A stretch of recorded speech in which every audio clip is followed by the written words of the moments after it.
Assalamualaikum warahmatullahi wabarakatuh. Jadi kemarin saya udah menjanjikan untuk ngobrol-ngobrol ya sama orang ODGJ. Nah, ini dia orang ODGJ-nya. Bukan orang gila, bukan. Ini orang dalam gangguan jiwa yang punya ambisi. Ya, ambisi. Jadi seperti yang kemarin saya bilang, ODGJ itu ada dua macam, ada plus, ada minus.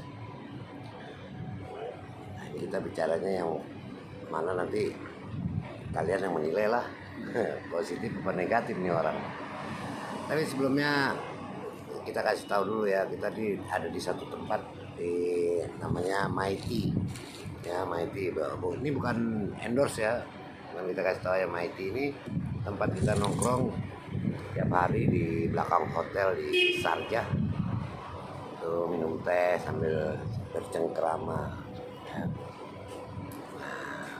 Jadi apa yang mau kita obrol-obrolin ya, kita relax aja deh. Mudah-mudahan bisa ada yang bisa diambil manfaatnya buat teman-teman. Kalau yang jelek ya buang. Tapi sebelumnya saya perkenalkan dulu, ini dia teman saya yang saya bilang katanya ODGJ, tapi sebenarnya sih dia sehat. Hasil medek oke kan? Bagus semua. Nah, teman saya ini namanya Agus Prasetyo. Ya, Agus Prasetyo Wibowo. Agus Prasetyo Wibowo, asli Jawa Timur. Ya. Ngawi, Mantingan, Jawa Timur tuh perbatasan antara Jawa Tengah sama Jawa Timur ya. Aku dulu pernah juga di sana main. Itu kita mau ngobrol-ngobrol sama dia, soalnya kok gila dia nih sampai juga kesini nyusul saya kan. Alhamdulillah nyusul senior. Enggak, pertama kali ikut dunia penerbangan tahun berapa? Dunia penerbangan saya masuk di tahun 2007. Itu ya 2007 itu saya masuk ke SMK. Saya SMK di penerbangan Bina Dirgantara di Solo, Surakarta. Ya. Dulu kalau nggak salah itu juga di bawah binaannya GMF juga ya? Ya, di bawah binaannya GMF itu ada beberapa teman saya juga yang masuk ke sekolahnya GMF itu, masuk ke BAM itu. Cuman saya waktu itu nggak ikut sama teman-teman. Jadi pas ada GMF masuk ke STM saya itu, saya juga pas bertepatan dengan jadwal saya yang masuk di Akademi Angkatan Udara. Jadi pas 2010-nya itu kan saya lulus, terus saya ikut tes di Akademi Angkatan Udara di Solo. Oh, nggak lulus? Nggak lulusnya saya dipantau ke daerah, saya nggak lulus. Tapi saya bangga sih dari sekitar 250 peserta, itu dari seluruh Karisidenan Surakarta, saya termasuk di 16 besar. Itu ada suatu pencapaian yang catat ya guys, luar biasa. Catat. 2010. Sorry ya, sambil santai ya. Terus akhirnya kan kamu kerja di perusahaan MRO lah ya. Saya kerja di perusahaan kargo. Jadi di perusahaan kargo itu saya merangkap jabatan, jadi office boy juga, jadi kurir juga. Jabatannya macam jabatan di Surabaya itu, di Juanda. Oh, di Juanda. Ya, tahun berapa tuh? 2011 mulainya, 2011 sampai 2012. Oke. Terus 2013-nya saya ada tawaran dari kakak ipar saya yang ada di Kalimantan. Kebetulan beliau punya dana, nawarin ke saya, kamu mau lanjut kuliah apa enggak? Jawabnya enggak. Saya bilang, kalau emang mau, kalau emang diperkenankan, Mbak, saya ingin tetap lanjutin kuliah, tapi tetap di dunia penerbangan, karena basic saya yang SMK kejuruan itu kan di penerbangan juga. Saya tanya-tanya ke guru saya yang ada di SMK, dia nyaranin kalau kamu mau ke ATKP atau ke Nurtanio yang di Bandung, karena di sana ada beberapa junior kamu di SDM. Jadi untuk tanya-tanya atau apapun di sana nanti enak. Saya memutuskan untuk di Bandung. 2013 saya masuk di Nurtanio, 2015-nya saya lulus. Saya ngambil non diploma. Terus bentar.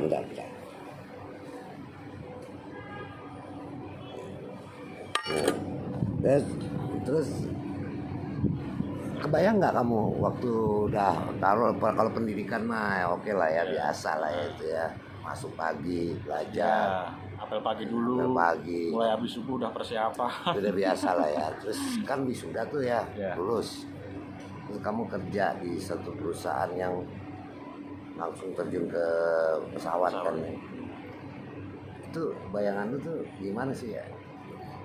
Untuk bayangan nggak terlalu, Artinya poin goalnya tuh apa gitu loh? poin goal dulu masih belum, Cita-citanya belum apa ada gitu? goalnya sih Om.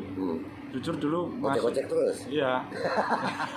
yang penting saya kerja dulu begitu. Oh. Apa ya, kayak udah bawaan lahir kayaknya sih. Dulu pengen masuk di dunia penerbangan. Habis itu belum tahu itu untuk jenjang karirnya susah atau mudah nggak sih gitu untuk mencapai suatu titik di yang namanya tuh release man, ya kan, ataupun engineer gitu. Berarti tetap aja lu udah kebayang poinnya gua harus jadi release man kan gitu. Ya kalau untuk awalnya jenjang karirnya udah tahu sih. Cuman mungkin pada saat itu saya masuk di suatu perusahaan, previous company saya itu, saya sampai terlena, dalam arti terlena, saya nyaman banget di situ. Nyamannya satu, senior itu enak banget. Ya walaupun nggak semua ya, ini jujur nggak semuanya sih. Karena tapi kebanyakan sih mereka enak banget. Lumrah lah dalam suatu pekerjaan itu kan kayak begitu ya. Ada yang baik, ada yang nyebelin ya. Tapi ya semua tuh harus ditelenin juga kan gitu. Kan? Harus pintar kita ngolahnya juga. Jangan sampai ada berapa tahun tuh waktu itu kerja? Di perusahaan sebelumnya 2015 sampai 2022 bulan 6. 5 tahun ya? 6 tahun ya? 7 tahun ya? 7 jalan mau ke 8. Lumayan lah ya. Apa aja 7 tahun. Oke, lumayan ya, lumayan. Kita 7 tahun tuh udah dapat macem-macem lah ya. Seharusnya. Terus sekarang menikah? Alhamdulillah sudah menikah. Ini udah tertutup dong ya buat orang-orang lain yang mau wing mata ke lu, udah tertutup dong ya. Saya tutup sepenuhnya. Iya. Tuh. Nah, itu Pak, mantap itu. Nah, terus putra berapa Mas? Saya punya 2 anak. Yang pertama itu perempuan, umur 3,5 tahun. Yang kedua umur 1,5 tahun, itu seorang cowok, putra. Putra ya. Oh, bahagia dong ya. Alhamdulillah sudah komplit. Komplit ya. Terus sih sama kayak saya juga. Sama putri, kedua putra. Ya mudah-mudahan kamu bisa ngedidik anak ya. Amin. Supaya bisa jauh lebih berhasil daripada bapaknya. Ya Ya kan? Bukan berarti bapaknya gagal, bukan. Tapi kalau bisa yang lebih berhasil, ya kan? Berhasil dari segala aspek. Istri berapa? 1, Pak. Oh, saya lain keceplosan. 1, jangan. Istri 1 ya. Oke, mantap. Terus setelah 7 tahun kerja kan bergelut ya, macam-macam kerja. Sempat mengalami jatuh bangun juga. Imbasnya pas COVID. Pas COVID itu dunia penerbangan menurut saya nggak cuma di Indonesia tapi di seluruh dunia. Dunia penerbangan itu benar-benar berada dalam titik terendahnya. Harus berjuang, survive, bagaimana caranya bisa tetap bertahan. Ya kebetulan guys, dia nih ya, Mas Agus nih waktu COVID pertama kali memang dia di Indonesia, jadi dia hanya lihat sisi Indonesia. Tapi kalau di sisi dunia pada saat itu memang saya yang lihat di pertama kali waktu banyak negara lockdown itu, saya pertama kali di Frankfurt. Itu benar-benar gila bener. Semua penerbangan mati. Airport Frankfurt itu ada 3 runway.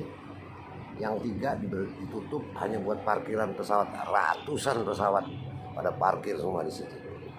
Nah, Nah, satu dipakai buat operasional, itu pun hanya 1-2 yang mendarat. Di antaranya pesawat perusahaan tempat saya bekerja, itu aja. Nah, itu pun diizinin karena kita membawa alat-alat medis ya, untuk COVID. Oke, terus susahnya waktu zaman COVID apa aja, Mas? Susahnya saya diputus kontrak, habis itu pas waktu itu juga saya dalam proses KPR rumah. KPR rumah ya baru berjalan sekitar 2-3 bulan gitu. Ada KPR rumah, terus saya dirumahkan ya kan, nggak ada pemasukan sama sekali, jadi harus mengolah apa yang saya punya, skill yang saya punya ini apa. Ya saya ibaratnya kalau orang Jawa bilang saya cak nih. Pokoknya apa aja iso dadi duit. Nah, harus bisa jadi uang. Kasaran nih ngono ya. Ya. Nah, terus lu punya skill apaan? Kebetulan di luar penerbangan ini ada beberapa skill, termasuknya maintenance di luar pesawat itu. Oke. Sepeda motor, ya painting begitulah. Kok motor gua nggak dipainting? Motornya siap di Kalimantan, saya di Tangerang. Aduh. Jadi guys, dia nggak ngecat motor. Waktu itu saya bilang, saya di sini di waktu itu di Kazakhstan. Saya bilang, Gus, tolong catin motor saya. Ya kata dia bilang gitu. Di mana motornya? Di Kalimantan. Pret. Atau gimana saya di Tangerang, motornya di Kalimantan. Aduh. Terus sampai ngecat Ya, motor. ngecat sepeda motor, sepeda ontel begitu. Awalnya saya iseng dulu bikin konten di YouTube. Habis itu punya ini juga ya? ya punya. Tapi sekarang masih Nanti di follow ya. Ininya apa? Kontennya Mas Agus di follow ya, guys. Mungkin ada bagusnya juga tuh. Ada pelajaran. Ya, ada beberapa edukasi juga. Nanti namanya kita tulis di bawah sini ya. Ya. Oke. Terus dari konten itu ada yang kontak dari sekitaran Tangerang gitu. Kontak buat Mas, bisa nggak untuk upgrade sepeda ataupun repaint sepeda motor. Terus saya kaget dari itu, wah ada customer masuk ini. Saya mulai nyari yang namanya itu untuk budget biaya untuk restorasinya berapa. Itu pun saya nggak sesuai sama budget yang ada di pasaran. Saya bikin agak low price juga. Oke. Dari harga 100% saya bikin 50%, 70% gitu. Jadi ya. Nah, ini kepotong dikit ya. Kan itu saat itu susah tuh. Terus lu dapat customer, kan? Gue dapat customer kan? Selesai. Saat itu lu terima duit pertama itu, perasaan lu gimana dalam keadaan susah kayak gitu? Senang banget tuh. Saya bersyukurnya nggak ukuran, maksudnya nggak berhenti bersyukur pada saat itu. Iya. Saya bisa putus kontrak, nggak ada kerjaan sama sekali. Pemasukan, nggak ada pemasukan. Dapat customer dari skill saya yang lain gitu. Terus kamu bisa nyelesain, ya, dapat uang. Nah, perasaannya gimana tuh? Bahagia, bersyukur. Ya, speechless lah saya pada saat itu. Karena pas COVID itu selama hampir kurang lebih 9 bulan itu. 9 bulan itu ngecat itu yang menghidupi saya gitu. Alhamdulillah. Saya bisa bertahan di Tangerang. Seneng lah ya, bahagia lah ya. Bahagia banget ya. Dengan ngecat itu saya bisa bertahan itu. Gila, perjuangan. Saya juga nggak mau. Kan banyak pas pada saat COVID itu banyak yang pulang kampung semua. Meninggalkan Jakarta, Jabodetabek ditinggalin, pulang lagi kampung. Tapi saya punya prinsip, saya yakin pasti saya bisa. Saya udah terlanjur, dalam artian saya udah tekad dari dulu itu buat ke Tangerang, pusatnya penerbangan di Indonesia. Saya nggak mau, walaupun saat ini saya punya usaha sampingan kecil-kecilan yang udah bisa menghidupi saya, tapi saya tetap nggak mau untuk keluar dari dunia penerbangan. Orang tua, keluarga, tekad, ya banyak ya. Banyak yang mengeluarkan biaya, effort, tenaga segala macam buat saya bisa sampai ke titik sekarang ini gitu. Itu ya susahnya waktu itu ya. Terus tiba-tiba apa ya, kan tiba-tiba terus kamu kenal sama yang ngasih tahu aku itu dulu siapa sih ya? Om Daniel. Daniel ya. Om Daniel. Oh, Om kamu. Daniel lewat ada senior di Hanggar namanya Yohanes. Oke. Pas pada saat itu memang dari previous company saya kan untuk yang fix company fix employee memang ada aturan tidak boleh gitu kan. Akhirnya karena pas pada saat itu saya statusnya memang kontrak, baru saya ditawarin sama Yohanes. Jadi saya kontak sama Om Dani di tahun 2020. Habis itu kita ngobrol itu kan segala macam. Cuman untuk di 2020 Gusti Pangeran belum memberikan izin untuk saya berangkat ke sini, tapi alhamdulillah saya pada saat itu masih masuk lagi ke dunia penerbangan. Balik lagi ke TLM ke unit di TLM maintenance. Jadi dari situ saya juga refreshing lagi untuk dunia penerbangan sampai pada akhirnya di 2021 awal ada jalan buat kesini. Oke. Kan waktu itu kamu hubungin saya ya, terus sudah gitu ya kebetulan kesempatannya ada ya waktu itu. Terus, nah coba deh kamu cerita deh waktu kamu terima info apa mau diwawancarain, karena ini kan pengalaman pertama kamu ya. Pengalaman pertama saya untuk luar kebun. negeri ya. Nah, gimana? Untuk sampai saat masih kerasa kalau rasanya dapat invitation buat interview, web interview itu masih kerasa karena pas saya buka saya dapat panggilan. Gak nyangka itu saya. Ya tahu sendiri Om, saya kesini modal cuman license A1 A4. Sedangkan perusahaan kita yang sekarang pakainya YASA. Anggaplah nggak kepake A1 A4 saya. Terus saya mikirnya pengalaman saya yang dari 2015 masuk ke dunia penerbangan, ke dunia kerja di penerbangan sampai ya sekitar 7 tahun, mungkin itu yang jadi pertimbangan. Oke. Pada saat wawancara gimana tuh? Alhamdulillah sih lancar, cuman untuk paling karena ngobrol sama orang asing yang sama-sama bukan native speaker, bukan yang bahasa utamanya adalah bahasa Inggris. Jadi untuk memahami actionnya juga kan masih agak sulit. Apalagi actionnya mereka kan masih berbeda dengan actionnya kita gitu. Kalau ngobrol bahasa Inggris dengan sesama kita masih enak banget itu untuk diterima, dipahami, kita bisa jawab. Tapi kalau untuk yang sama mereka itu ya agak masih sulit. Sampai sekarang pun masih harus belajar actionnya mereka. Oke. Nah, wawancara selesai ya kan, terus dapatlah tuh ya offering letter. Waktu baca pertama gimana tuh? Ndredeg kalau orang Jawa bilang itu ndredeg. Apa yang bikin kamu ndredeg sih? Yang bikin saya ndredeg satu, jujur nominal. Ya kan? Nominal memang nggak bisa dibohongi lah. Untuk kelasnya saya. Dan itu emang target ya? Nah, dan iya benar. Dan itu memang target. Kesini pun juga nyarinya kan itu. Nominal dulu. Ya, nominalnya dulu. Yang kedua, saya naik level. Naik level dari yang saya dulu cuman main di lokalan ya kan. Sekarang saya go internasional. Wede, guys, bahasanya kan udah mulai berubah. Go internasional, coy.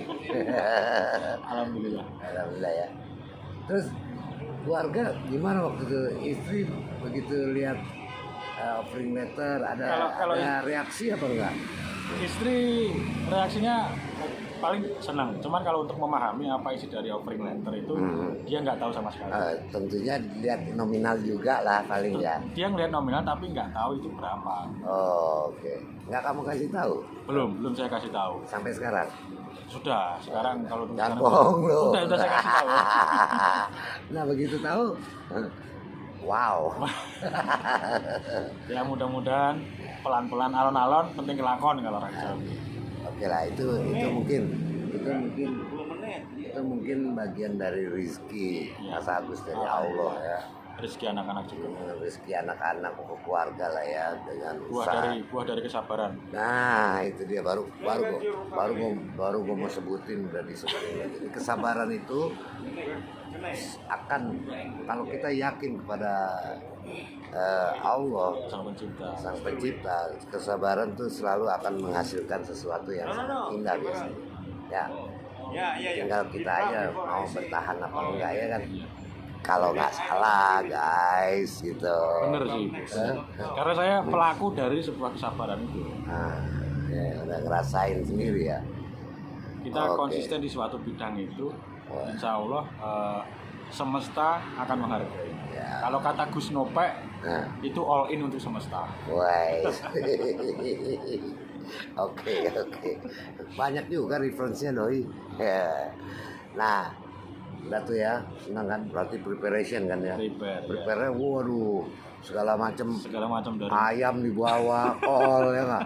Mau keluar negeri guys, super mie, sambel, koyo cabe itu Koyo saya bawa, cabe. bon cabe saya ayam 2 ekor ya nggak? Kol masih utuh, 3 biji. Waduh, pokoknya kafe digowo ya. semua dibawa. Terus, Apa yang ada di Indonesia kalau bisa dibawa.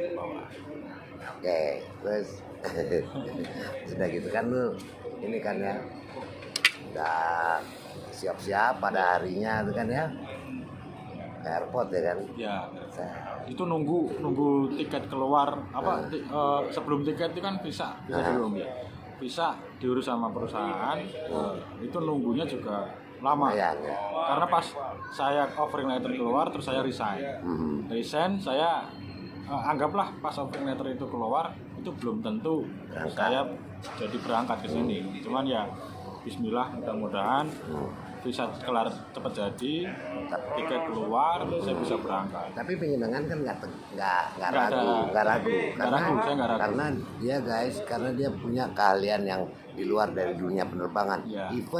Even Mas Agus tuh nggak jadi berangkat, Ya, mungkin dia tetap masih bisa usaha. masih bisa usaha. Yang bahaya kan kalau nggak punya Nggak ada itu sama sekali. nggak punya keahlian sampingan, udah resign ternyata batal berangkat. Wah, itu keliling gitu ya.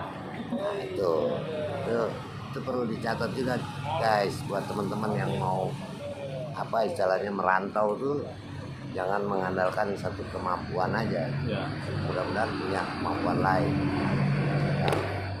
Terus kan udah beres tuh ya, jalan tuh ya ke airport sekeluarga gitu ya. Itu hal. Itu Ntar dulu lu jangan jawab. Lu keluarga kan ya. Nah, jadi sekarang coba lu flashback ya pikiran lu ya. Lu jalan sekeluarga, lu check-in, udah check-in selesai. Nah, timingnya lu pamitan nih. What do you feel? Karena Mas Agus kan mau berangkat dalam jangka waktu yang lama.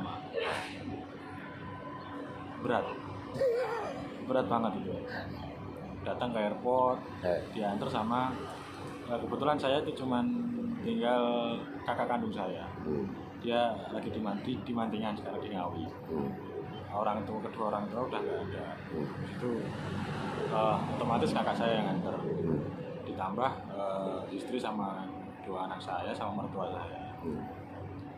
Ya berat untuk maksudnya ninggalin keluarga di tempat yang jauh di negara orang. Kita salah di negara orang pun kita nanti pasti sulit. Satu buat balik lagi ketemu sama keluarga lagi pasti sulit, susah. Apalagi anak-anak masih kecil, tumbuh kembangnya kalau kita ikutin bisa bikin lebih bahagia gitu. Tapi saya harus melewatkan itu yang berat. Berat. Berat banget. Terus waktu natap anak istri mau berangkat tuh gimana? nggak kuat natap. Apalagi anak yang nomor 1, dia udah tahu, udah paham. Walaupun umur pas saya tinggal kan baru jalan 3 tahun, jalan ke 3 tahun setengah itu dia udah paham kalau ayahnya mau pergi jauh, mau kerja, dia udah paham. Ada yang disampaikan sama Kalau anak yang nomor 1 ada yang nyampein sesuatu? ada pasti. Dia bilang apa kalau boleh tahu? Saya bilang jadi apa? Jangan nakal ya di rumah. Itu kamu? Saya yang bilang ke dia, jangan nakal di rumah, nurut sama bunda, terus jadi anak yang soleha, jagain adiknya gitu. Terus si anak nyampein sesuatu nggak? Iya. Kita doain guys ya, mudah-mudahan Mas Agus sukses ya. Itu yang berani ninggalin keluarga ya. Berat. Iya. Terus kerja di sini pun juga kalau saya ngelihat sebelumnya emang apa namanya enak gitu. Saya ngelihat membruki kerja di luar negeri, ke sana ke negara lain, Jerman, kemana-mana keliling dunia, melihat Pak Farad terbang ke sana, Om Pentri, terus Mas PJ, teman-teman yang lain, senior-senior yang lain tuh kelihatannya emang enak. Cuman setelah di airport mau berangkat itu yang sangat berat sekali. Itu semua kita ngalamin, kita semua ngalamin kayak gitu.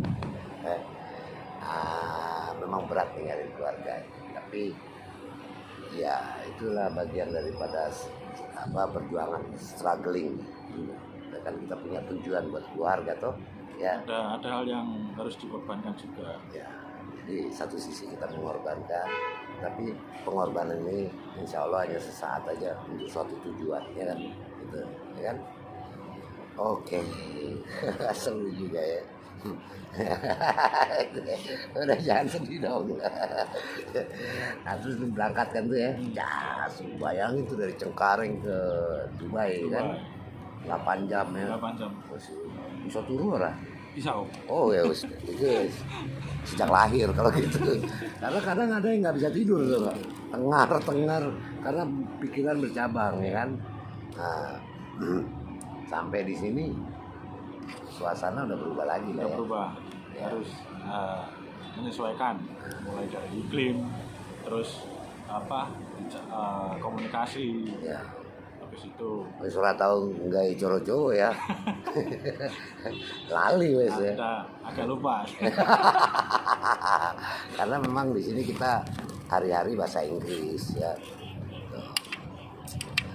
Ya oke, yang penting udah sampai di sini ya, kita bersyukur ya Mas Agus sudah sampai sini dan dia punya tekad ingin membesarkan anak-anak, pokoknya membahagiakan keluarga terutama ya. Kita doain ya guys ya, semoga Mas Agus ini apa yang dicita-citain tercapai ya, dan segala doanya setiap dia sholat insya Allah dijabah sama Allah Subhanahu Wa Taala ya. Dan yang saya ingin sampaikan hanya persiapin aja diri ente ya, karena sekarang ente udah ngerasain di sini yang paling panas ya kan.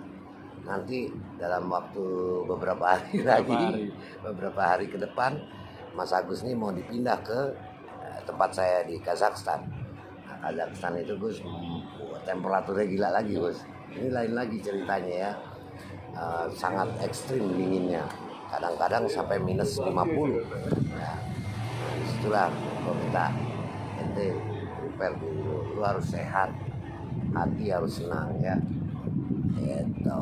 Oke guys, terima kasih ya ini ngobrol-ngobrolannya sama Mas Agus. Tapi ada satu yang belum gue selesaiin ya.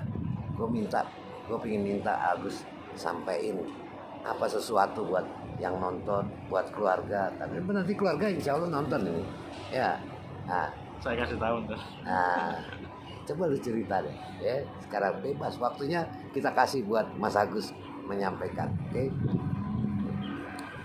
Buat pemirsa sekalian, mitra olahraga. Mitra olahraga di seluruh dunia. Wah, sih. Waktu kalau masih ada waktu buat keluarga, karena memang hal terberat ninggalin keluarga ya kan. Jangan sampai disia-siakan, termasuk untuk ke anak, ke istri, apalagi untuk ke orang tua. Karena saya pernah mengalami penyesalan yang sampai saat ini saya masih sesali, apalagi ke orang tua saya. Untuk almarhum bapak saya pertama masih melihat pas nggak ada, tapi pas ibu saya nggak ada, saya nggak bisa ada di sampingnya gitu. Nggak bisa berbuat banyak buat ibu saya yang sedang sakit. Kalau mungkin bisa muter balik waktu, mungkin ya saya lebih memilih untuk mengurus ibu saya yang sedang sakit. Cuman yang sudah berlalu memang kita nggak bisa, cuma bisa menyesali aja, cuman harus lebih baik dari yang sebelumnya. Intinya kalau masih ada waktu buat nyenengin keluarga, disenengin Sama orang tua ya. terutama orang tua Kalau masih ada, manfaatin. ya harus dimanfaatin yang sebaik-baiknya. Ada kesempatan diambil, jangan sampai dilewatkan. Kalau untuk di karir sih, kalau bisa keluar dari zona nyaman, mending keluar dari zona nyaman. Jangan sampai kayak saya nyaman sebagai tenaga kontrak di perusahaan di perusahaan sebelumnya. Oke, itu aja. Itu aja. Manfaatkan waktu sebaik mungkin lah. Menyampaikan pesan nggak buat anak tuh? Untuk keluarga saya sendiri sih, mudah-mudahan sehat selalu di Indonesia. Terus untuk anak-anak saya, mudah-mudahan menjadi anak yang solehah, anak yang soleh, berbakti sama agama, sama orang tua, nusa dan bangsa. Jadilah apa yang kamu mau. Saya sebagai orang tua juga tidak akan untuk kamu harus menjadi A, menjadi B, menjadi C. Yang penting jadilah apa yang menurut kamu terbaik. Baik. Oke, Mas Agus. Terima kasih ya Mas Agus ya. Sama-sama. Waktunya kita ngobrol ya. Ntar kapan-kapan kita ngobrol lagi ya. Dan mudah-mudahan kita bisa kerjasama terus ya. Amin. Karena tujuan kita ya sama, nyenengin orang keluarga ya. Oke guys, aku rasa udah cukup ya kita ngobrol-ngobrol sama Mas Agus. Semoga nanti ini obrolan kita bisa bermanfaat ya. Nanti kita cari cerita-cerita lain lagi sama orang-orang yang benar-benar punya struggle atau perjuangan yang tinggi ya untuk mendapatkan suatu cita-cita yang positif. Jadi ini dia yang kita bilang ODGJ positif. Setuju guys? Orang dalam gangguan jiwa, terganggu dia orang dia pingin berhasil ya nggak itu. Oke deh ya, kita akhiri dan jangan lupa ya di subscribe bagi yang baru lihat channel saya, share, komen ya, di like, komen juga saya perlu. Oke, sampai jumpa. Wabillahi taufik wal hidayah. Assalamualaikum warahmatullahi wabarakatuh. Cuy.